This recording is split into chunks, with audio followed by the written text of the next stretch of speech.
Inanunsyo ng Department of Interior and Local Government na walang pasok sa lahat ng antas sa tanggapan ng gobyerno sa ilang bahagi ng bansa. Bukas po yan, August 26, araw ng Martes. Dahil sa inaasahang pag-uulan dulot ng habagat at ng binabantayang low pressure area.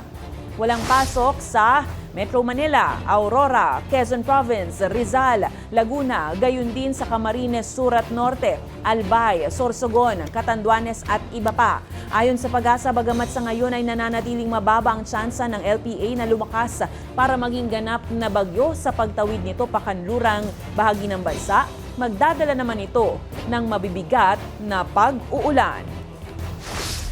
May mataas na tsansa ng mga pag-ulan. Kasama dyan yung Visayas, Bicol region, malaking bahagi ng Luzon, except lang dito sa Ilocos region. Yung nasa eastern part ng ating bansa, ito po yung impluensya ng low pressure area. Kaya asahan natin na posible na umabot ng 50 to 100 millimeters yung mga ulan natin dito sa Aurora,